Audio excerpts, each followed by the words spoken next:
Okay, I think we're going to get started here. It's a little bit early, but our next talk is going to be given by Toru Furukawa, and he'll be talking about trying continuous delivery.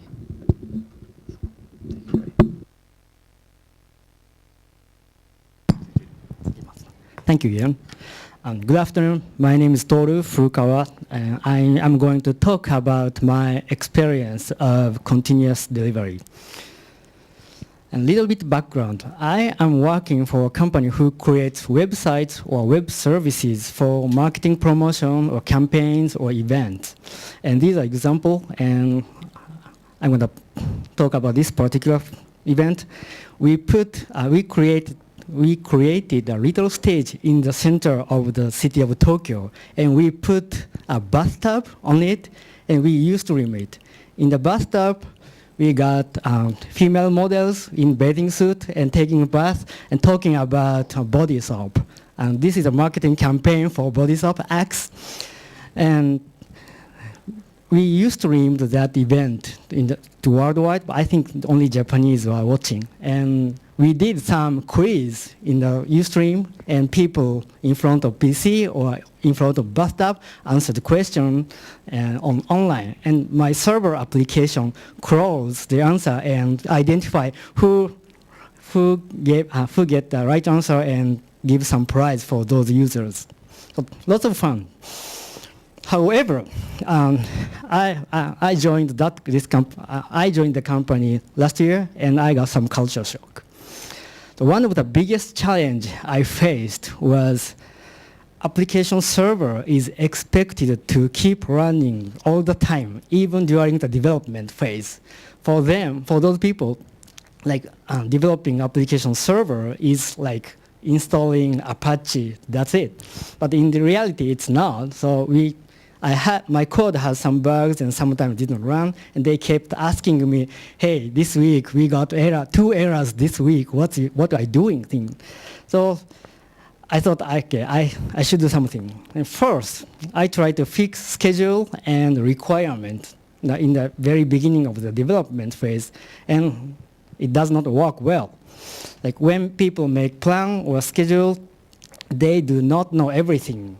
And I cannot predict everything. So even if our plan sounds perfect, we find something new during the development and we want to make some changes. So I started embracing changes.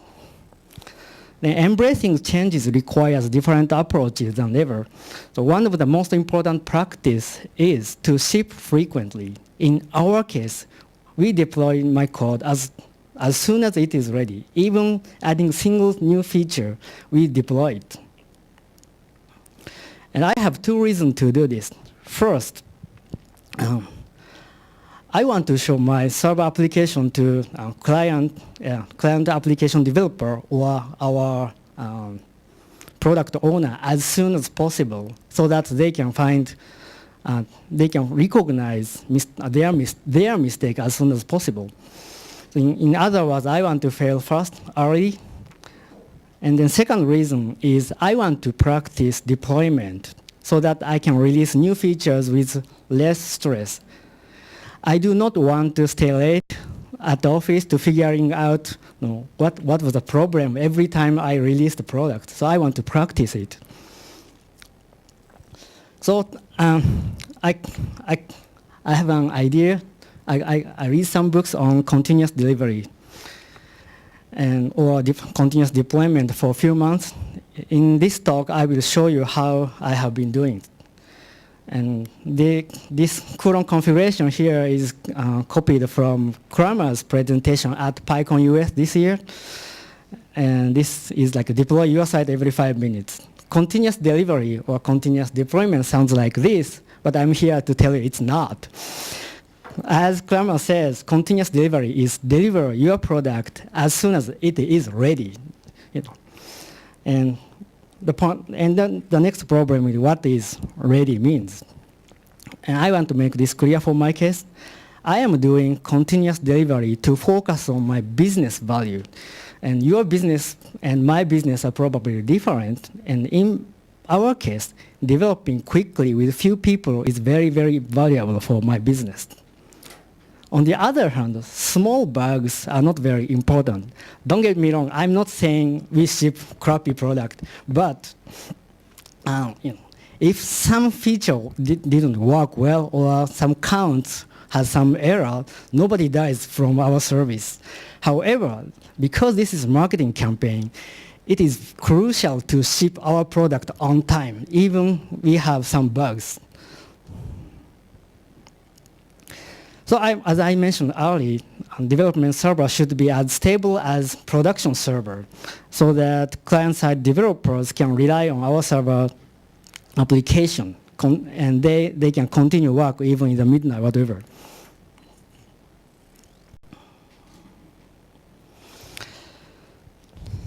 And then I think now I will talk about 5 problems I faced and how I solve or how I am trying to solve. The first problem I had is manual operation. The manual operation is bad. It takes time. It's unpredictable because you might make mistake, or at least I make mistakes, even I'm very, very careful. If things go right one day and things go wrong the next day, and I have no idea what was wrong. Maybe I make mistake by typing, or my application code was wrong.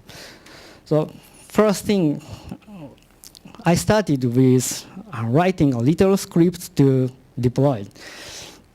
And then I gradually added script to substitute my manual operations. For example, this is my make file, and when I type make, it says echoes, and it has echoes showing these lines. Like I have env command, which builds your development environment, and unit test, acceptance test, and inspect and deploy. And recently, I getting kind of lazy, and I did new command C unit test and C acceptance test. That their commands are like watchdog. So whenever I edit any of my source code, they detect it and they start run. These scripts start run unit test or acceptance test.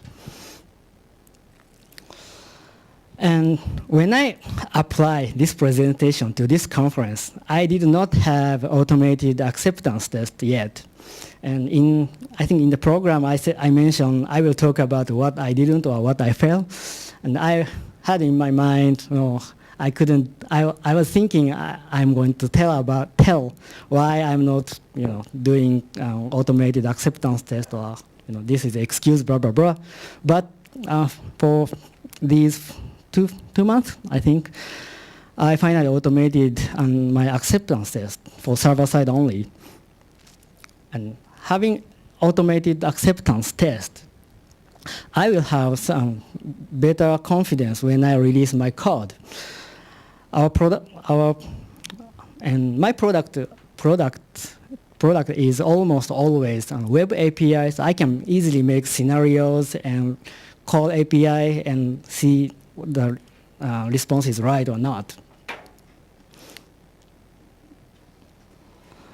And this took me some time, but this gave me a much better confidence. And so I strongly recommend you to automate your acceptance test if it makes sense.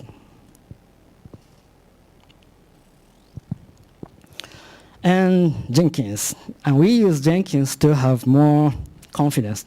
Jenkins is, for CI server or continuous integration server. It does many things with plugins, but we use very basic features only, but that helps a lot. So in our case, I write my code and run unit tests on my PC. And when I finish, I push my code to a Mercurial repository. And you can use Git, of course, Git if you like, of course. And I set up my Mercurial to notify Jenkins when committed to main branch, and Jenkins automatically pull the latest version of code and run unit test on Jenkins server. Then if it passes, Jenkins deploys the code to Google App Engine, then run the acceptance test. If anything goes wrong during this period, it will email me so that I can notice, okay, I did something wrong, so I can fix it. So using Jenkins, my acceptance tests are run more often and automatically. So that gives me more confidence to me. So right now, my Jenkins tasks are these 4 tasks. It does unit tests, and during that, it also measures code coverage and acceptance tests and some inspection. So that for inspection, I use Pep8 and PyFlex to see my code is styled well, or if I to identify if I import something but never use or not. And also, backup is not a delivery thing, but instead of making a cron job, I set up Jenkins to download the data store data from the Google App Engine to save local. And this is our unit test dashboard, and this is my code coverage. I started set up code coverage, I think, a few weeks ago, and by the time I started, it was about 5% coverage, and right now it's almost 98% or not. And also unit test result, and sometimes I make mistake and didn't run well, but overall I am doing, my code runs unit test well, and number of unit tests are increasing right now. So that gives me another confidence to me. Okay, our second problem is, again, requirements are not fixed. We cannot expect it will be fixed, so it will change anyway. So when I work on product, I design product to ship incrementally. Usually I start from stub request handler that responds static values to client application. And I also try to keep backward compatibility as much as possible. Like, for example, our client application, which usually written in to iOS or Flash, tightly depends on our server software. And if I suddenly change the interface, then client application did not start not working. So I want to avoid that. So usually, if we decided to change interface between client application and server application, I always try to keep old version of interface and add new version of interface until the client application was tested.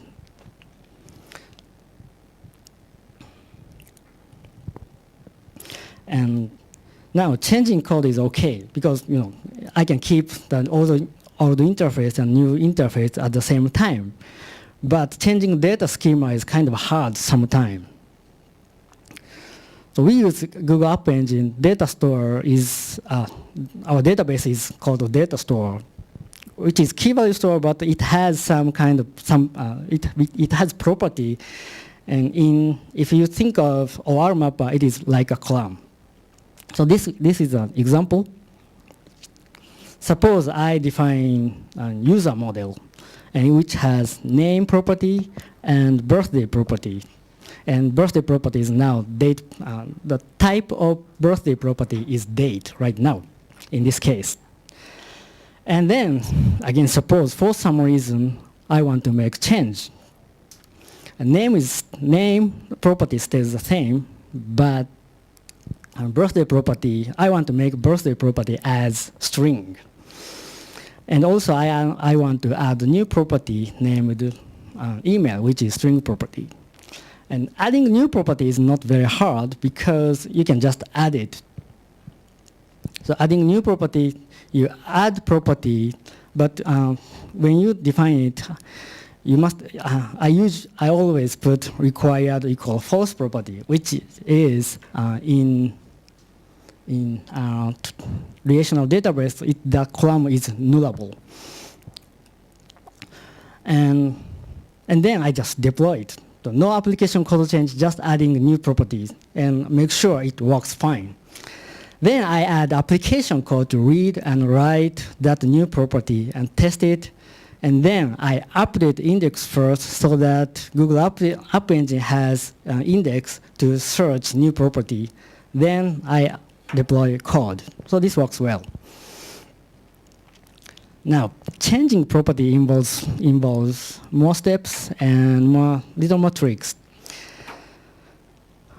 So I want to change the data type, but I want to add, actually, not change it, add new property with required equal false, and then deploy it, the same thing. Then I make an app code to access old and new model, which means my application this time now can access old data schema or new data schema, whichever. And then update index and deploy it and fill new property if necessary, and then remove all the property. So I will get detail a little. So this is my original data. So name and birthday, and I want to make birthday to be a string right now. Okay. First, instead of changing property, I add a new property. So this is one. I add a new property named date birthday.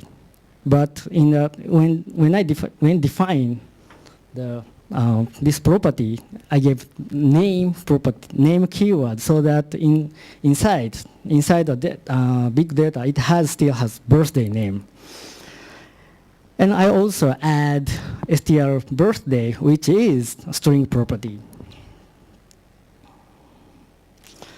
Then I add two new methods for this class. First is getBirthday, which returns the original date birthday value. And I also define setBirthday method so that when you call this method, your value is stored to the date birthday property. Then finally, I make these two methods to be this class property so that from the application code, when I access user.birthday, it returns your original birthday value. Or if you set your birthday, your data still acts like the same as before. And I deploy it. So applications change, but behavior of my application did not change, but it is ready to change right now. Then I modify the getBirthday method like this. So if date birthday, this order property is valid value, then it returns it converts into string type, then return it. Otherwise, it simply returns a string birthday type. This is new property. I also make changes on setBirthday. When you try to set birthday property and with date time, my code converts date time into string property and set it to the new property for string. And also, it explicitly set all the property to be none, so that next time you try to read birthday property, you will have this one is none, so if self.data birthday will be none, so this when you get the new property, you will get string data. Then again, these two methods are the property of the birthday, property of user class. I honestly don't do this all of the time. I'm sometimes lazy. I just change it and deploy it and see what happens. But if my schema change are big enough, I usually follow this procedure. And good thing about this is the service downtime is almost zero, virtually zero, because my application code works old and new schema, so interchangeably, and you can roll back easily too. Okay, now third problem. Working on environment or infrastructure or platform is hard to me. The primary reason is I'm not good at it, so I kind of want to avoid it. And second, for my current project, I'm the only server engineer for my project, and I have lots of things to implement. So I must outsource development application code or taking care of infrastructure. So I decided to outsource infrastructure. So I use Google App Engine so that I can focus on my application code. I choose App Engine because I know the best comparing to other platform as services. For my most of my project, any service works well if it supports auto-scaling for handler and also database read and write. And if it has, I want to have some mechanism, some queue mechanism. So Windows Azure or Amazon's Beanstalk and DynamoDB should work too, but I stick to Google App Engine. And App Engine has many great features, but this talk I will cover some of them that helps my continuous delivery practice. So using App Engine, it is easy to make development environment and production environment almost identically. So server configuration is written in the single file named app.yaml file, and running devappserver.py command starts development server on your PC. And using the same file, I call appcfg.py, which update.py. Then this script deploy my code on the server, on the App Engine server.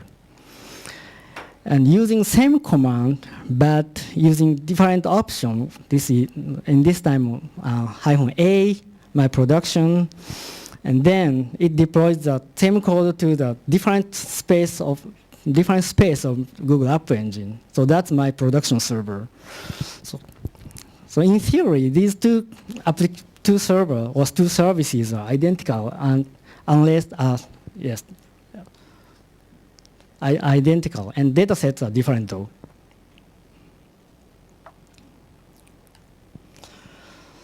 And also the appcfg.py can do other cool thing. When I deploy my code, I can also specify option V, which represents version. In this case, I specify version 11 for my application. Then this code is served at version 11.myapp.appspot.com. So my code is deployed on the production server, but endpoint is different, so I can check my application, my new version of the code, not affecting to the current production code. Then after I test it, I call this command similar, but subcommand is set default version. So after running this command, my version 11 application is served at myapp.appspot.com. So now I can quickly change my application version.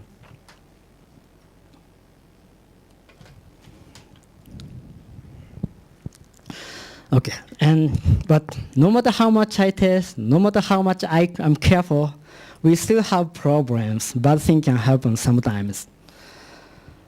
And to solve these problems, I use HGFlow, and this is a mercurial version of GitFlow, and GitFlow is a Git plugin for so-called successful Git branching model. So this is how it works. A tool is not important, but practice seems great to me. So I have 2 branches in the same repository and called develop and master. And I add a new feature to my code on develop branch. And I make branch from called a feature branch, and I add new feature and merge into develop branch. Then I create a release branch from develop branch, then test it, and after that I merge this code into develop branch and master branch, and I deploy my code from master branch only. Then I continue to develop new features. However, sometimes my code has bug on this point, and I need to fix something, but default branch is not stable this time. So I create hotfix branch from master branch, and I fix it, test it, and then it merged to develop branch and master branch. I deploy from master branch too. So with this practice, I can safely fix my bugs on deployed code. And usually that works, but sometimes I need to be in a hurry, and I cannot fix my bugs in 10 minutes or so. So I want to get rollback. So again, suppose I update my version 11 previously and set default version. And using same command but different version, so that in this case I deployed version 11, find bugs I cannot fix quickly, then I decide to roll back. I specify version 10, that previous version, and set a default version. So after that, my previous version of application is served on my service. Then I can. So this is a quick way to roll back our code, our service. Okay. Then, this is my final point. Continuous delivery does not happen overnight. I spent a few months to build our current system. And I have listened to many presentations or talks on continuous integration, continuous delivery, or continuous deployment, and all of them suggest that you have to accept it takes time. And I do suggest the same thing.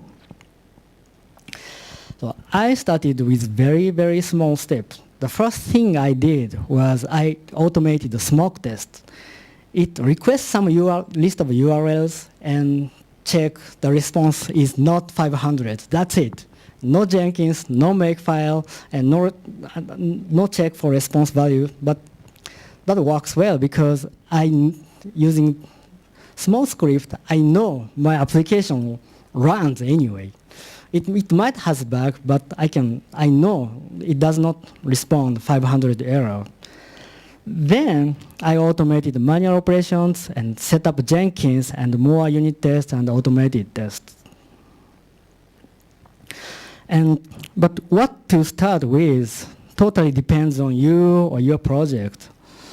Like if you already have many unit tests, maybe you might want to go for Jenkins first. Or if you both want to see some number to prove you are making a progress, maybe you want to make more unit tests and measure coverage. And if your workplace is like mine, you probably have a lot of tasks to get done and not allowed working on continuous delivery on all day long, every day. So it's hard to convince your boss or your product owner, and that kind of makes sense. Like suppose you hire someone for a specific role and he or she suddenly say, hey, I want to do this, and you have no idea how much benefit you can get from that additional activity. So this is kind of sneak way. I block 1 hour every morning to improve my delivery system. I force myself to create something visible and valuable, little by little. So one day I write a script to perform multiple steps, or I set up Jenkins or configure Mercurial repository. But I spent about an hour to setting up Jenkins, so it did not actually automatically pull repository, but that's fine. I can press the button and Jenkins runs. So that's a small progress, but that's okay.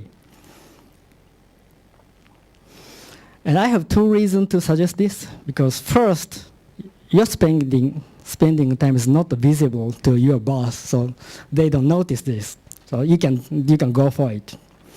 And second, if it is your first time to do continuous delivery, you probably fully do not understand your problem.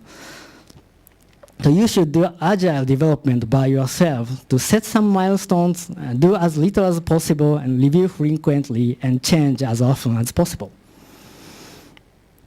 Like yesterday, Armin pointed out that every small step is an achievement, and that makes sense to me, and I strongly agree with this type of idea.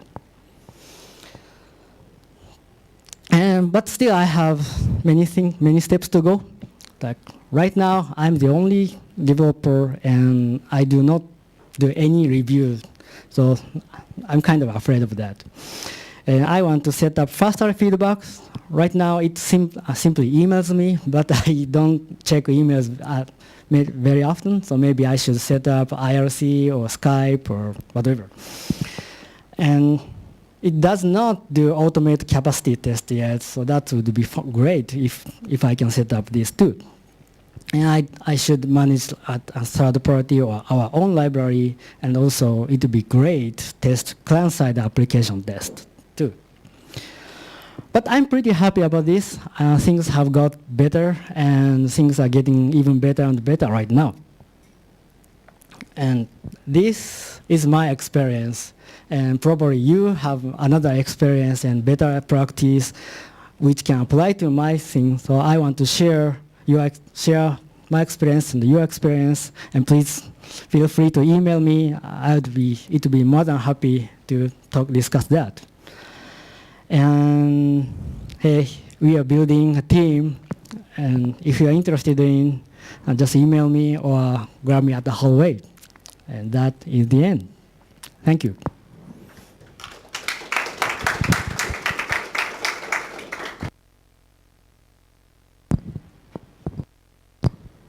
Let's take questions. So if you have any questions, we can take those. Just raise your hand. Out of the curiosity, did you actually change the birthday property from date to string? If yes, why? No, that's just an example. Oh, yeah. I didn't do Gotcha. exactly the same thing, but I have experience to change the type. But yeah, I know that's a stupid way to change though.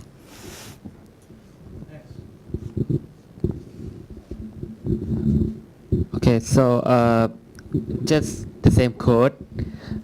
It's funny.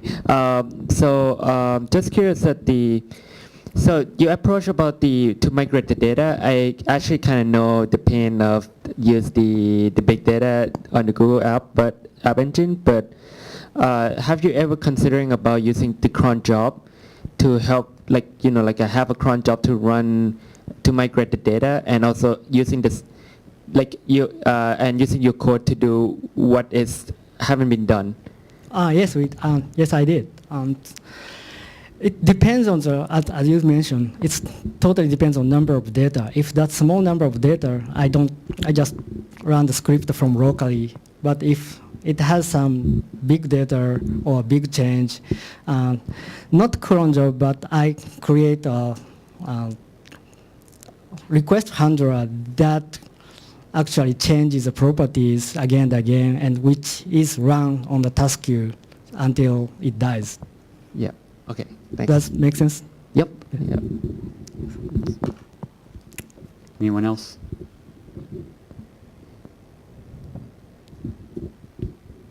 Questions? I have a question. So you mentioned that you ran acceptance tests. Yes. What kind of acceptance tests would you run? Like, would you just request and make sure that the data wouldn't, or the deployed application wouldn't return 500 or something, like a 500 status, or would you do some like more complicated acceptance testing? I do little more complicated. Suppose my application is like Twitter, and my acceptance test calls to post new tweet, and then next step logs in the system with the friend of mine, and to get a list of tweet, and then make sure my original post is returned to this like this. So it's more like feature or system-wise test, not just checking 500 error right now. Okay.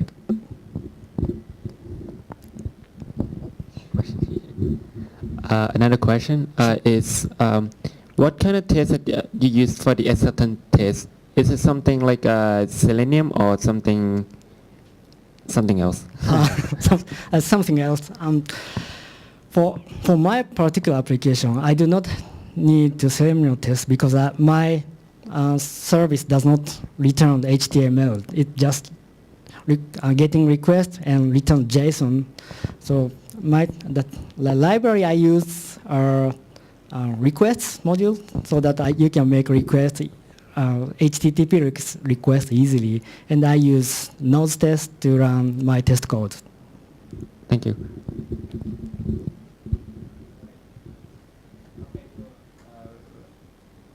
How can you did you do a stress test on your application? That's hard, actually. I just started stress test last week, actually, and right now I use my little Python script and multi-threaded and calls my service frequently, but I know I cannot reach the, I cannot create the enough load, so I am thinking of to do using the service called Browser Mob. I think they are purchased by some other company. And that's a web services, and you specify, you write your JavaScript code to emulate your user, and you set up how many users or how many accesses per second or per minute, and then you can make a ramp up profile, and that runs. And those scripts are run on Amazon EC2, and you can also set up, how many instances are in Tokyo, how many instances are Singapore or whatever. So I think I'm gonna use that too. Can you say the name again? Browser Mob. I think I will tweet later. Anyone else has any questions?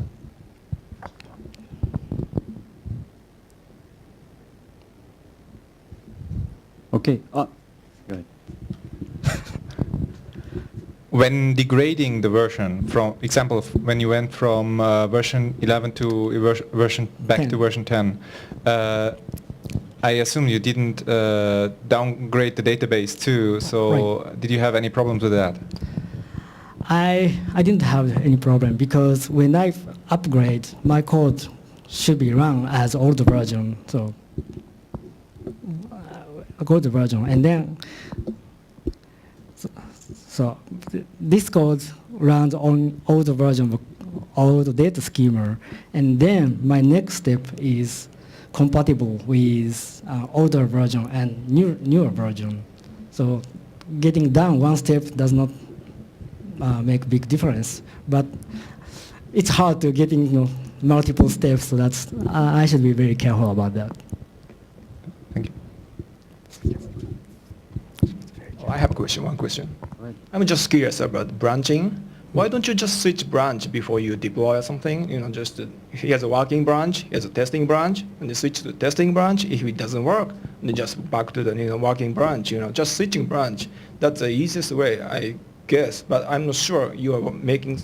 Seems like you are making lots of branch and then like a merge. You know, before you're testing, you just merge, and then if it doesn't work, then I really don't understand that kind of Okay. your procedure.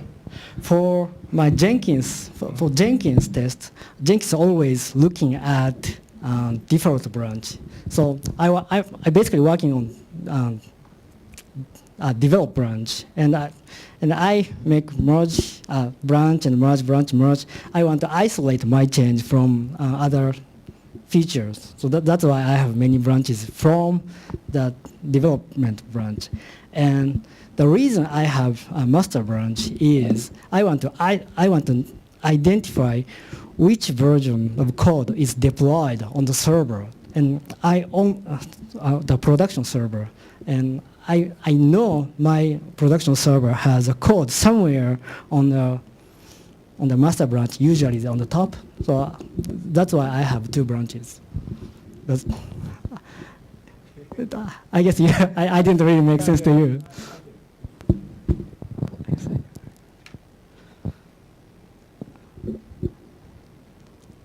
Are we okay? Any other questions? Okay. Thank you. Okay, thank you very much.